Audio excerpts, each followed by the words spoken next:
Welcome back to continuing our special MLK Day edition of Hot Topics After Dark. We have here, I'm so excited for this conversation. We have Kimberly Harris, the founder of Women's HQ. Is that right? I met Kimberly at a networking dinner. And it was one of these sort of things, sort of, I guess, a little Washington business situation. And, coming out of the COVID quarantine and sort of COVID sort of limitation, I really hadn't been going out a lot, those kind of events and activities. And I wasn't going to go. It took me a lot to decide to go to that event. And I'll tell you, I'm so happy I went. I'm happy I met you. I was so blessed by your presence. Like, you sit there and you're at a table with people, you start to sort of like, before any hello, who are you are, sort of vibe, connect with somebody, it's like, there's something going on there that's amazing. Right? And so I'm excited to have this conversation. I hope it will be the first of many other conversations, and more importantly, collaborating on work. I themed this conversation. Our theme here with We the People Community Health Worker Corps and our Project Workforce Development Program is moving from surviving to thriving. And part of the work that we do with particularly training community health workers is identify individuals in community who've had their own direct story around health, lack of health access, health inequity, and struggles, and who have been surviving, who basically have mastered, right, the tools of survival, but now have a thirst to thrive. Right, I know how to survive. I know how to do this. I've made it through that, but now I want to get on another path towards thriving, and that's sort of our thing, moving folks from surviving to thriving. And so with this conversation, when I learned about the work that you were doing, it's like this is the embodiment of that. And so I'm going to let you sort of share with folks about Women's HQ and what brought you into this very, very important work. Well, again, thank you for having me today, Jeffrey. So Women's HQ was developed back in 2020 at the high school. We saw need locally that there was 700-800 applicants per day being made in the space to just get to one bed and one shelter. With there only being 11 BB shelters, domestic violence shelters, in the city of Washington, D.C., that poses a problem. So those who were trying to flee from their abusers were rejected, and they 9 out of 10 were brought back to the abusers. In that, there's children, there's mental health, situations that were so impactful, along with dealing with social distancing, COVID, and the whole man getting back, to even understand where we were going. So we, at the point that I saw that need, I really missed on my own story. So I am a domestic violence survivor, and I did live 2 years in a domestic violence shelter in Washington, D.C. And some of the things that I experienced as a survivor in that space were lack of resources, which was number one, non-human development, extensions of counseling, of anything that would bridge the survivor out of or exit them from shelter care into the real world. And I got to thinking, okay, so let me reminisce on what I did to pull myself up. And let me see how that I can connect the dots here and set up programs and design my own headquarters. So that's where Women's HQ came in. That's where Women's Headquarters came in, because it's a headquarters for survivors. And it speaks loudly through the 3-pillar program that we have. Our first pillar of our beginning of our programming is health and wellness. We, as you say, You connect a lot of the, the health with the other vibrant parts of human nature. You take people and you can give them $1 million. It doesn't mean they know how to spend $1 million. Where do they begin, right?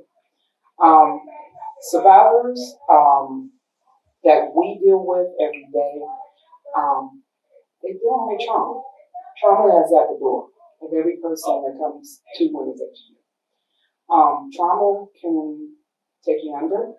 Trauma can even make you want to kill yourself. And a lot of the women that we found that, or a lot of the survivors we found, because I always say we have to change that narrative now because it's not just women coming into the space. We have men also. We have definitely people that identify in various ways. So we have to be open-minded to that. And we have to be sensitive to that. And we have to know that we are dealing with a group that is in serious high trauma. And trauma-informed care is what we have to minister at the door. Because when you're in trauma, there's nothing else you can do. As you know, there's what are you doing in trauma? You're blocking everything imaginable out. Even if you got the best of care, right? Even if you got the best of, well, I won't say care, but I say resources. Even if you had a supportive unit behind you, if you don't have clinical professionals involved in that to help bridge that person from the trauma to the triumph, you don't have anything. You just have a person that's existing. So health and wellness for us is art therapy, music therapy, dance therapy, things that would elevate that person to want to open and just release trauma sensitive, stress. That every single day, a person that has, triggers and a person that can identify with having meltdowns in the midst of anything, right? A person that, who is always anxious, a person who is always worried, a person that, that seems to be vibing in their space, but they're really not. They're totally wrong. So without that clinical support, we always believe at Winners HQ we should bring in clinical professionals to work with us, not against us, to work with us, to get in here and solve the problem of what therapeutic measures do we need to take here. From the professional standpoint, do they need medication? Do they need therapy? Do they need a combination of therapy and medication? Do they need psychiatric treatment at the hospital?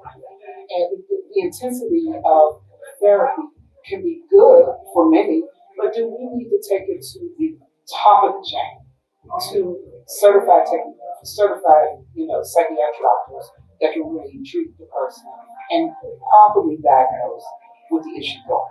And I say properly diagnose what the issues are because a lot of times, people, even in the clinical profession, want to do this cookie cutter thing. Oh, well, you're used to that. So, well, who are they? Who are we talking about? First of all, identify who we're talking about. Secondly, no, it's not. Trauma is not impacted the same way with everyone. Everyone, we can both be in the same car accident. You may come out of that car accident totally okay. Like, Kimberly, are you okay? And I'm sitting here freaking out.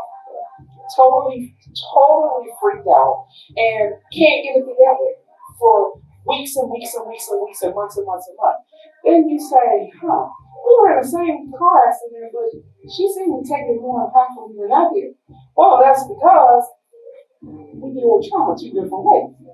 And this is the same with the women that I keep saying women, the survivors and the victims we deal with. So once we get them through the health and wellness piece, we try to connect them with the idea of what do you want to do next. So we go into this career enhancement, which is our second pillar, which is such an outstanding program because partnered with LinkedIn DC. Okay. This is the most awesome program that I ever went in partnership with. So LinkedIn DC, this is their second year that they're offering us a program called Rock My Profile. And what LinkedIn offers is an opportunity for all participants to go in on one-on-one coaching with their coaches, LinkedIn coaches. And they sit with them and they help them and guide them through the LinkedIn platform. What professionals like you and I go through every month, we just pay our $80 and we do what we need to do on LinkedIn. These women are now free memberships. They're given at the beginning of the program, they're given one-on-one counseling, which is endless. They can, they get to know and trust the person that they're working with. LinkedIn, they do this on their end-day service days, which is, their community service days that they give back to the community. And so, yeah, they picked us. Which was major for us because there's a lot of people in need out there, and there was a lot of good nonprofits in the space, excellent nonprofits in the space, but they felt like this was the most interesting, the most heartfelt opportunity that they could do, which we later found out some of their employees had gone through domestic violence or sexual assault experiences. And they didn't necessarily tell us up front. We learned it as we went along. So, so the participants think it's awesome. Like, they get to network.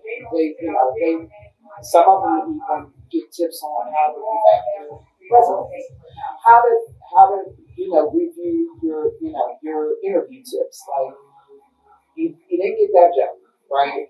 Well, let's go back on the interview process. What did that look like? What did it sound like? How did you receive certain questions? How did you answer certain questions? So let's go back, let's review, let's dissect, and let's rank up. And then maybe the next interview that you get, you might be a little bit more, stand up.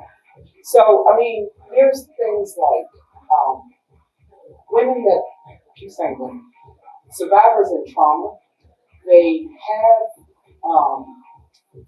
have this blockage, which comes with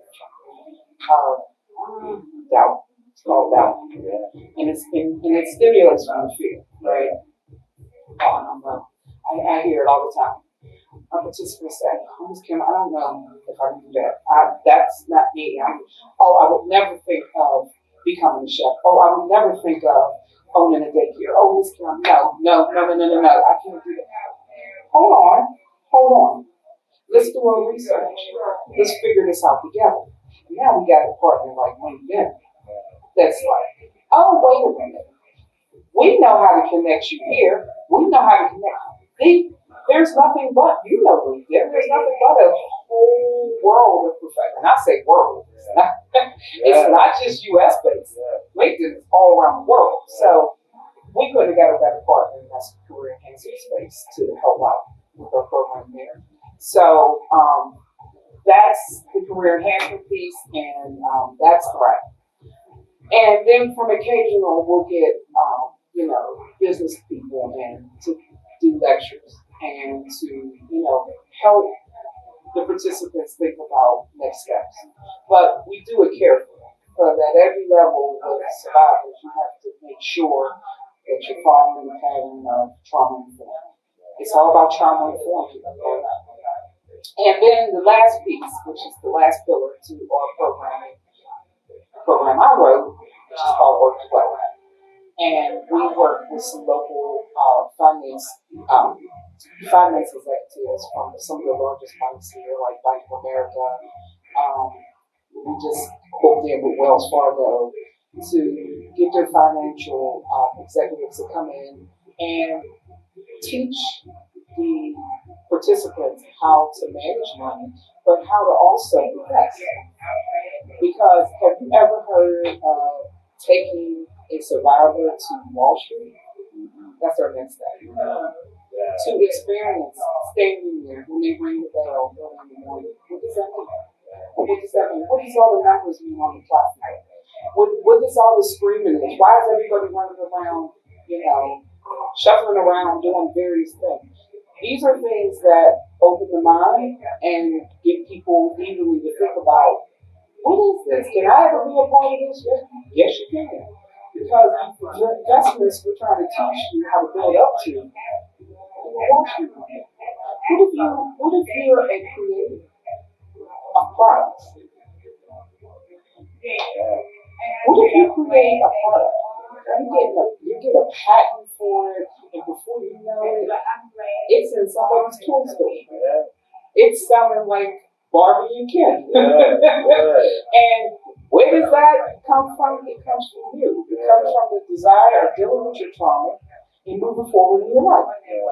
So that is pretty much in a nutshell what Women's HQ is. We are also, advocacy driven. That's not part of the problem. Well, not the problem, part of the puzzle.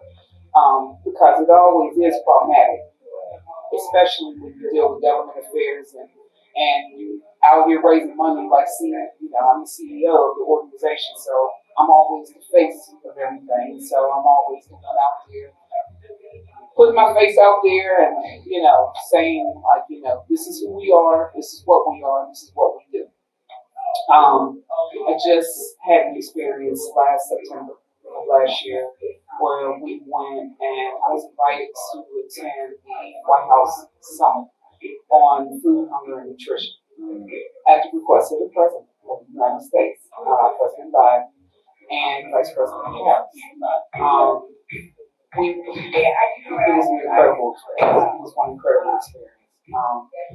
President Biden's national strategy was introduced at that conference to interject his idea of ending homelessness and hunger by 2030.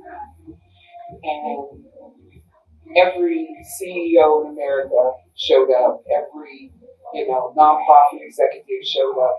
Everybody who is amenable to helping people bridge their lives over and get what they need to get them removed from homelessness and hunger were a part of this. It was amazing. The president spoke on the national strategy is 65 pages long. I will send that over to you. It's something I think everybody should read. It had a lot of pertinent information. Again, it was the government's approach. But with us being lived experience, well, I say us because a lot of the volunteers that come in Women's HQ are survivors. So when we go to these kind of conferences, our opinions are always formulated from lived experience. So I know what it means to go into, a public, service office or a public service agency to apply for SNAP benefits when you're met at the door with, these attitudes. I call them attitudes because attitudes and behaviors because they can be switched if that person is willing to do that and be a little bit more open-minded and a little bit more approachable. And because you're dealing with people that are in trauma, people that have experienced and already have gotten the tail end of everybody's no or everybody's misbehaviors or everybody's negativity, and now they're coming to you for help. And they're coming to you for help 9 out of 10 times when they're at the height of the trauma. So we know that everybody in the public, that's public service workers, they're not the most trauma-informed people or trauma-informed trained people that we can have. But, in that, we still try to, I try to tell my participants we should still be graceful at our approach. Everything is not an argument. And sometimes you have to learn to pick and choose what you're arguing about. Yes. Because he or she's attitude is not the problem here. Okay, it's part of the problem, but it's not the problem that you have right now. You need to find a way to communicate to that individual what your needs are. That's what you're here for. So that's where we got to stay focused. What they said, what they did, it's all a federal funded program. Guess what? What they say or what they do, it doesn't matter. It's in the book. It's legislatively sound of what they're going to do and what they have to offer you publicly in services. So that is where I say, let's stay focused on you. And, yeah, so, Women's HQ does a lot. We do a lot. And it's not always, it's not always the answer to every question, to every problem we have, but we do the best we can every day. You're doing it. You're doing it. And y'all see why I was so, inspired, captivated, right? It's because I think there are a lot of people that talk about problems, and the work that I do, coaching, a lot of times nonprofit organizations, social enterprise spaces, we can always do problem identification all day long, right? Yeah. Each and every one of us has some lived experience has been a challenge for us, regardless of what your lens into life has been and your pathway has been, and we can all sort of point out the problems. I think that it is sort of another friend of these conversations where so amazing people doing amazing things is that it is an amazing spirited person that can take that problem identification and then link it right with their own lived experience to create a solution. I love you said I think Women's HQ. Create a headquarters, right, for being able to codify what you've done for yourself. What you've done for yourself and the experiences that you've learned and what you know about the system so that then you can help others. And there's so much more that all of us could be doing, right? If we had that lens, that we could leverage our lived experience. And then there's, just how you are helping these survivors, how you are, we always talk about it's cliche, meet people where they are, but you're doing it. I know in the grant funding world as a grant writer, it's not always easy to get the funding for the things that really need to be done. And you're talking about building people's spirits by connecting them and linking them with arts and creativity and sort of arts therapy. Those are things that lift the person's spirit and move them beyond just their trauma. Into seeing the other parts of their existence beyond that moment. But there's a business side to this. So as we always know, there's always a business side to everything we do. So I elected to seek out fiduciary sponsorship. Because I knew going in, we were just at the height of COVID, and there was no way there was money circulating from anywhere, right? So we went in with the Players Philanthropy Fund. And let me tell you, they're awesomeness because Players Philanthropy Fund was really created for professional athletes and their programs and their nonprofits.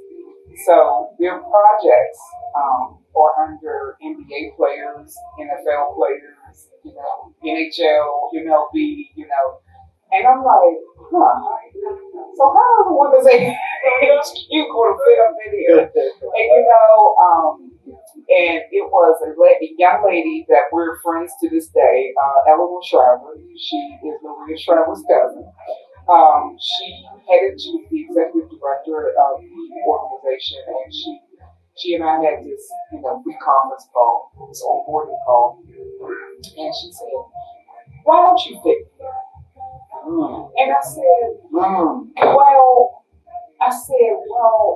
yeah. I said, but I look at it like this. I am also looking at the fact that you have professional athletes. And as we know, a lot of domestic violence situations and sexual assault allegations come from, our sports athletes. And, they're not always guilty. We're not the judge and jury here to say they're guilty or not, but I'm just saying, we in the past, we have seen that there's a lot of domestic violence situations that do go on with professional athletes. So she said, okay, so what are you waiting for? That's even more reason why Women's HQ needs to be introduced under our umbrella. Oh my goodness. When we got introduced, Matt Stover, he used to be the kicker for the Baltimore Ravens. He's actually the CEO and founder of Players Philanthropy Fund. when I tell people this, they're like, how'd you get in there with all those people? And you know what? I say to people all the time, I said, you know what?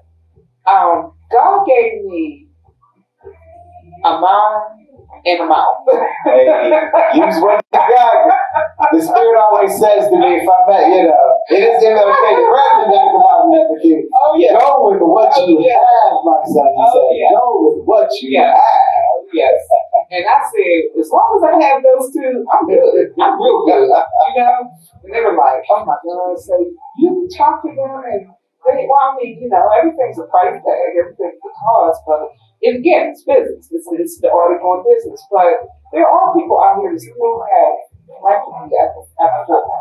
They still will, not too many fiduciaries would pick us up. Yeah. So, Madeline they had a heart. They really just was the project was going, they off in the right direction. They knew it. And it has. And by the grace of God, it connected, and they've been my fiduciary sponsorship ever since. Just celebrate you for the courage, right? To step into that space. I know, I can imagine that some folks out there who wouldn't have had the courage, right, to say yes to that opportunity because of, what this and that, and what about this and that, and the alignments and this. But you had the courage to see your vision, right?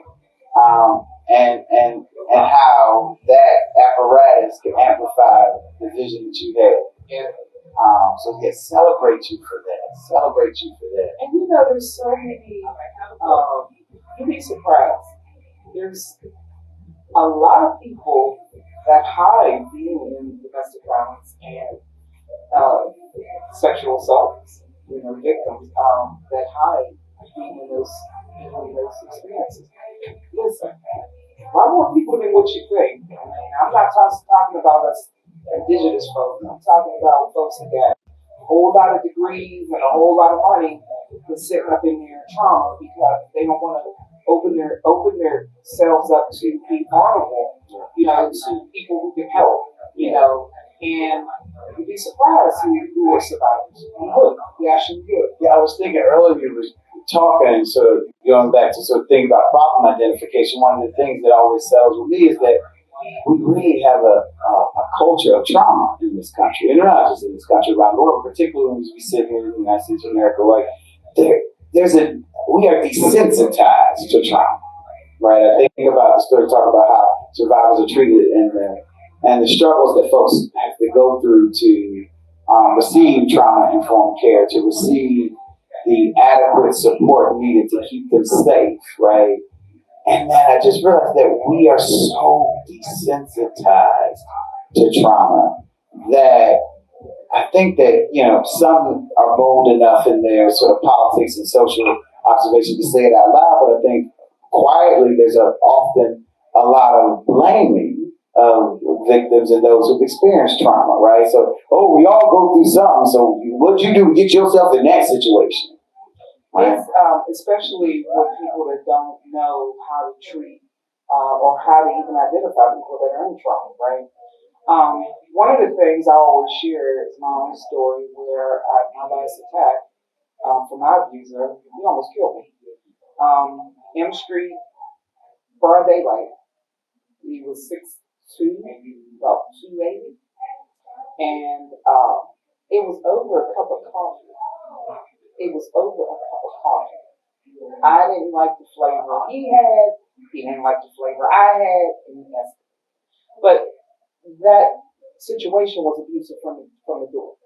Let me be honest about this. It was an abusive situation from the door. I should have never been in it, but I was in trauma and didn't understand what really was existing around me, right? Until I wound up on the ground, face down, spat on, kicked, punched, hot coffee, scalding hot coffee pouring on me, and him circulating around me. 60 plus construction workers were out there taking pictures, filming this, laughing, just thought it was like, girls gone wild kind of episode, right? And nobody, I'm screaming, please call the police. Like nobody would call Fifth District. It was a gentleman that was walking his daughter in her stroller. He saw the incident unfold. He was filming, but he filmed for the right reasons. He filmed for court because he knew I would need it later. But he was screaming at him to get off of me, to stop hitting me, and of course that didn't help. But he did pick up the phone call. Fifth District came, and one of the paramedics, first responders, whatever you call them, he said to me, so when he got me in the back of the truck, the ambulance, he said, I went to the hospital, he said, well, what made him go off like that? Like, what did you do to poke the bear? Because you got to know. Because you got to know. Must know what you did. Okay, I was the problem. He wasn't the problem. It wasn't his behaviors that drove me to the hospital. It was, what did you do to poke the bear? And that's when I had my they had to take me to the psych ward first, get me psychologically met because I was just total shame. And this took years of therapy for me to practice and go through and dissect because there used to be a time I couldn't even sit here without breaking down and going frantic over the idea of what my experience was. But this is what good therapy, good psychiatry gives you, right? Working for your issues, right? And so every doctor, every nurse that I had came in contact with that day, actually, they got me through it. But I was blessed because many don't get that. I was blessed. And when I got to finally getting president, so we finally went to court, and people need to understand, when you first get into a domestic violence situation, take sexual assault out of here because we just don't.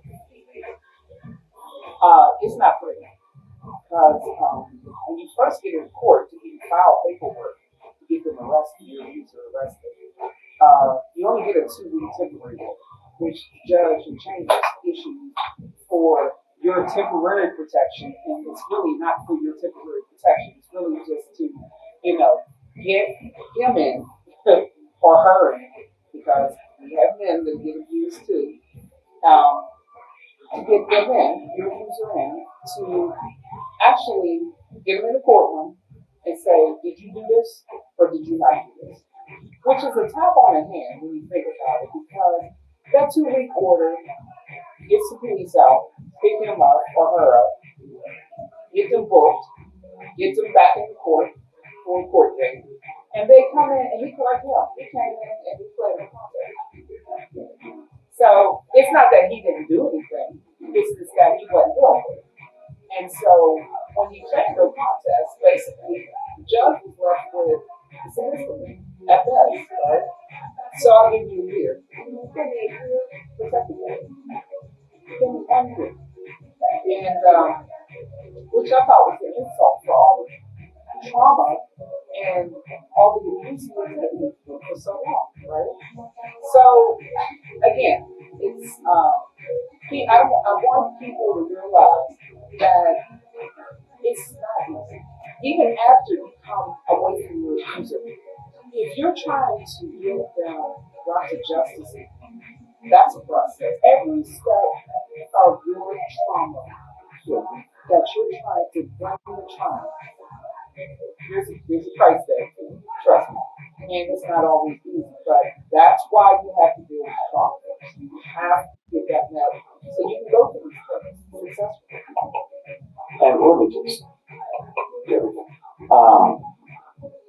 And I often think about this. So, what do you say to those survivors who are on that journey? And I often think about just in our social service setting, individuals, how often someone has to tell their story. I think about folks just to get, a benefit entitlement that maybe sometimes in a day, in a week, 2, 3 times a day just to get whatever the benefit is. So what do you say to that person who's in that situation?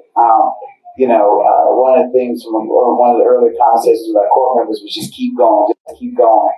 What do you say to them to keep them going when they have to often, navigate those kinds of systematic, injustices that you described, and then also have to constantly each step relive the trauma? I tell them, think about where they come from to where they are today. You have to take and put it in short terms. You can't put it in long terms because people with trauma don't see long term. They see the now. This is what I'm existing now in my life, and I want the pain to stop. Right. So yesterday you were with your abuser, but today you're a safety. So let's give it a shot. Don't give up. I cried many a night. I prayed many a night, and I did all the things right. I was the kid that did everything right. I was the girl. My dad was a cop. When I moved to Washington at 19, I worked for DOJ. That was my first job. I'm like, this couldn't have come full circle. If I had written this myself, it couldn't have come to a better person like me. all of this advocacy spirit I have is because God showed me. And I had to come to realize that. It was nice, like, why me? Why me? Why this? Why that? Why not you? Why not you? God has a plan for all of us. And we need not to push back on that. And again, get the trauma met. Definitely. And there's going to be better days. And if you need to cry, I'll cry with you. How about that? I'm going to cry with you. I'm going to scream with you. I'm going to kick with you. I'm going to do all the things that you need to get out of your system. And then we're going to get back up and we're going to take care of business the next day. And so far, that's been pretty good for me and the people I've tried to help. I had a young lady over the holidays. She came out of an abusive situation. She was living in a car. A church pastor contacted me and said she needs help. She doesn't have anywhere to go. Got her into hotel stay, got her open enough to talk to me. And she said to me, I'm working on my PhD. I said, okay. She said, what am I going to do this time? I said, what are you going to do? You're going to judge your truck, and you're going to get in a warm, cozy environment. And then we're going to get you something to eat, okay? And then we're going to, because the food is going to be your nutrient to nourish your soul. And we're going to get your soul right. So you got a couple more weeks before school resumes, right? And you're going to get there. Because I'm going to call you every day. I'm coming to see you every day. We're going to do this together. And he's like, I've never met, you said you're the CEO of your organization. I ain't never met a CEO like you. Miss Kim, I said, you know what I say? I say, I am the CEO who cares. Because I've been there. And I've done all that. And I've lived that. So, yeah, CEO is a title. But survivor is who I am. That's who I am. I'm a survivor. Before any other title, I'm a survivor. So she's back in school. And she's in permanent shelter. Kansas, which I can't talk about, but she's in a permanent shelter space where she's getting it back together. And she called me every day. She said, you told me. I said, don't cry. Okay, we had a crying time. Now we got to get busy here. Like, get in those books. And, and she's going for divinity. Oh, wow. Blessings. I love that because we got to get to business, get back to business. And when I think back to your program elements that you shared, even wrapping up with, I'm going to get the name wrong, but the health to wellness. And the work to wealth. And the work to wealth and health to wellness. you are getting them back to the business of them. They are their business. Like the business of them living and thriving and moving beyond that trauma is their business. And you are. And let me say this quickly. Every level of every program that we have has a financial component. When they make art therapy, when they can't say too much, when they do their dance therapy, when they're doing their music therapy, they're creating things. Yeah. And let me be real clear here. Design fabrication, we're gonna have a whole line of women's HP clothing out here. We're gonna have a whole bunch of women HP designers out here. This is what I wrote. This is the way I want it. It's not just, they think in the initial that it's just about, oh, we're going to art therapy today. No, you're going to art therapy, you're going to create a Picasso piece. And that Picasso piece is going to be sold in a gallery, and you're going to make your portfolio, and you're going to go out here and sell it, and you're going to make you a career. Yes. And before you know it, that takes their mind off of their trauma, off of their worries, off their, because they're now focused on them. They're focused on a vision. They're focused on their careers. They're focused on getting out there and being a part of the world that everybody else that lives in this world gets to do. They get to choose. They get the right to choose. No, yeah, I get it that we didn't choose to be victims of abuse, of violence, but guess what? That's okay too, because you survived that. And now, when you get to that triumph, because that's our little hashtag is from trauma to triumph, that triumph is when you turn it around and you're at the success you want to be, because success for everybody is different. Yes. And they see it differently. But once you get to your success, your game plan, you turn right back around and pick up the next one.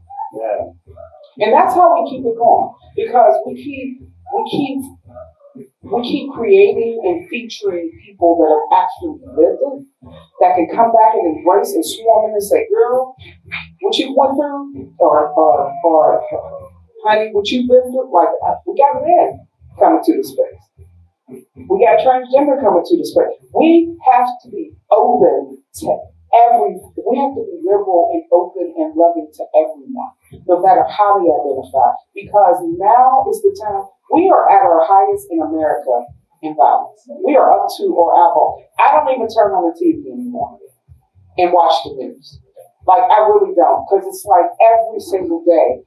Locally, I'm not talking about national news. I'm talking about local news. It's just consuming. It's just consuming. And I'd rather read a book. Or I'd rather write a program, to take people out of that and take people away. And like, going back to your original question, when you asked me, how do you, flip people's mind from the trauma? That's the way to do it. You get them focused on investment of themselves. You take them out of that, oh, so-and-so got shot yesterday. I don't care about so-and-so getting shot. Not that I'm being insensitive, but it's not what you need to hear. Because you've come out of violence. You were in that. And now refocus your mind on something else. You're repositioning them from, that reactionary, defensive sort of, lens of life from what has been taken from them through the trauma to creating something. I always felt like I think one of the most powerful things that you can do for somebody, and I truly think is liberating work, is moving somebody back into the lens of creating. That we are all here to create our lives, to create our lived experience, and our body is our tool, our mind is our tool, all those things, and you're positioning them back on that path. And it's really, I'm sitting here listening to him like, this is restorative justice.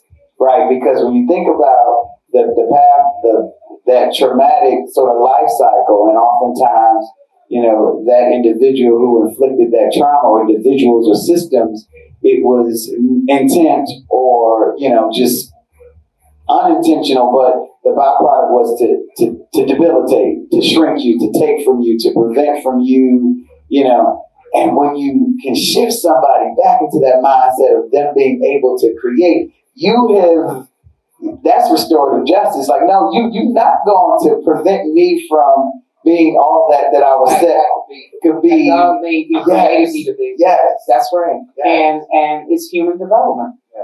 It's just basic. You know, no rocket science here. I'm not a rocket scientist. I don't know. I don't know. You know, I might have one in the fold that's going to become a rocket science. But I tell people all the time, creation at the highest of creating anything comes out of pain. It comes out of pain because pain is hunger. Hunger to get away from how you feel. So why not turn that hunger into a positive? Instead of focusing on the negative of what happened, focus on where the pain is bringing you to. And that's to your best being of all of your life. Like, it is so rejuvenating to get to this point where I can sit here and I can say to you, you know, I came from face down on a cement street with people doing this, that, and the other, to now who I am today. But that's okay. That's okay that I came from that, because God knew what he was doing. When he got me up off that ground, he knew what he was doing. Come on now. And he knew what he was creating. And now I have to accept the fact that I've been given the baton to carry. And I'm training up a whole bunch of other folks to carry the baton. Because, you know, one day I'll have to step down from this. And somebody else will have to carry it through. But it'll be another survivor who is going through, who has the same idea of the mission that I have created this foundation on. And, you know, people say to me all the time, like, oh, I appreciate your work. I appreciate, it's not my work. It's God's work. I'm just the vessel he's putting it through. It's not my work. I don't mind, people saying, thank you.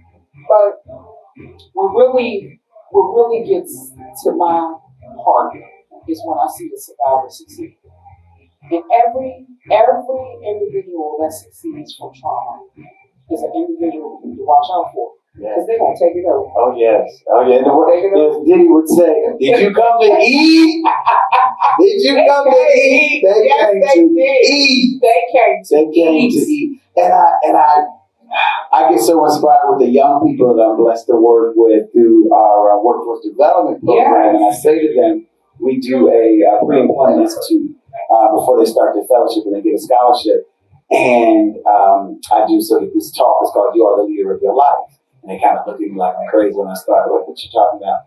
And I always say to them, I said, what most of you are going through, whether it's been homelessness, whether it's been abandonment by family, whether it's been domestic violence and trauma, many of them have all of them plus, there are older people, more experienced people in time and life experience, wealthier people, more educated people. If they had to experience even one of them, said they couldn't do it. They would rather remove themselves from life and living than to experience that. Yet you have experienced it, gone through it, and you managed to get yourself up every day. Anytime we say somebody might be hiring, you show up and get yourself there. However you look, you show up. You might say somebody's giving, they might have a housing voucher, there might be a process, and there's a new part. You show up and get yourself there. I said, so you are equipped, more than equipped, to master anything in this life because you have done it. If other people who have what you're seeking with housing, jobs, money, those people who have those things that you are looking for now, if they had the experience that you had the experience, they wouldn't do it, could not do it. And so you are more than equipped to triumph. As you said, like you are prepared. And you have to go with that attitude because it's no joke out here. It's hard. I finished my undergrad at the Catholic University of America. And they knew my story. I couldn't imagine any other university to attend than Catholic University. It's a Christian school. And God said, yeah, you need to go Catholic with that degree, that business management degree. And then I went on to Georgetown, got executive leadership, master's. And so it was like, huh? I remember I went to ministry services on campus at Catholic, and I remember sitting with a couple of the nuns, and they were like, "You're a smart one." I stayed on the dean's list. And they said, "What motivates you to stay on the dean's list?" I said, "I'm homeless. I'm in a domestic violence shelter. I don't want to tell." One was just looking at me like, "Huh?" And it's like, yeah, I'm hungry. I mean, I am hungry. I'm hungry for knowledge. I'm hungry for skills. I'm hungry to get it. I want to go get it. And they looked at me like, wow, my child. Like, wow, my child. But I was like, I got things to do. And I had 2 kids in college. Oh, wow. Okay. Oh, wow. Oh, wow. I had 2 kids in college at the same time. Ask me how I did it. Grace of God. Because it was no time to cry no more. It was just like, you're in this. I chose you. I got you. You need to quit worrying about all that other stuff and just concentrate on your schoolwork. And then when, I graduated from, especially Catholic, it was like the nuns they just sat there and beamed and they just laughed and they said, "So Kimberly, what are you going to do after graduation?" I said, "I want to go DeShawn." "You want to go where?" "I want to go DeShawn." "And you're going to help me get there." I said, "I made the grades. I mean, that's what I worked for. That's, I didn't keep this GPA up not to get there." And they would say, "Okay," because they knew what was coming out of my mouth was true. I was going to do it.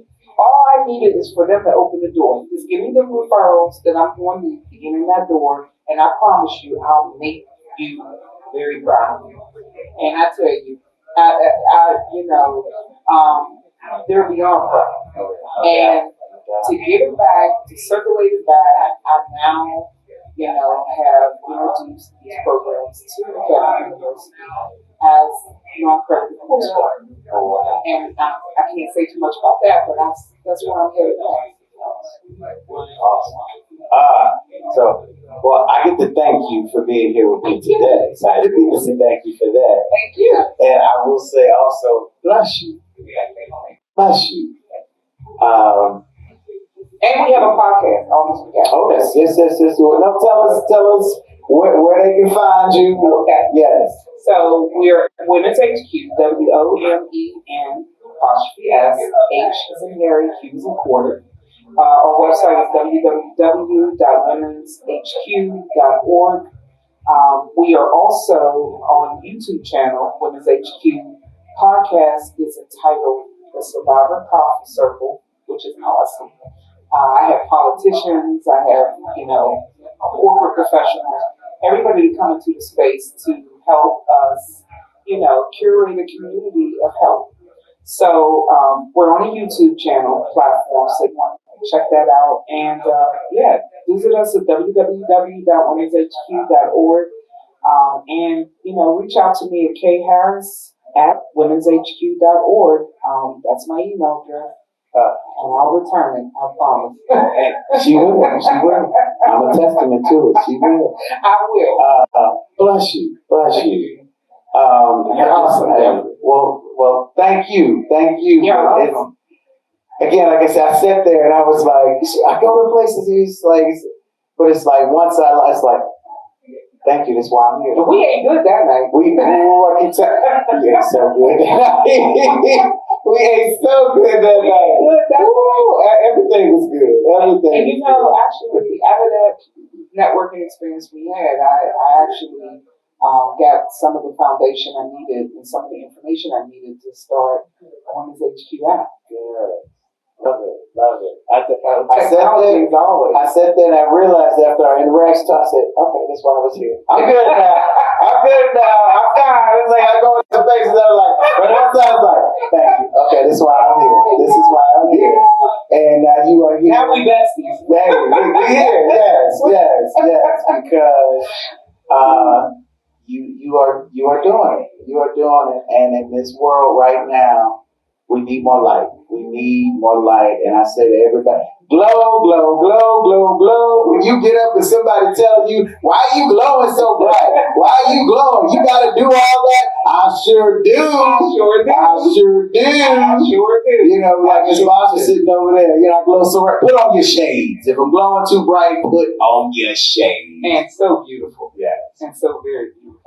Thank you. Thank you. Thank you. Thank you. This is a remarkable organization that you represent, and I thank you all for having me. I really do.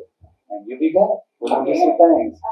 All right. So, you have to come to Women's HQ podcast also. Hey, I'll be there. I'll be there. I will be there. I will be there. Kimberly Harris, the CEO and founder of Women's HQ. Thank you again.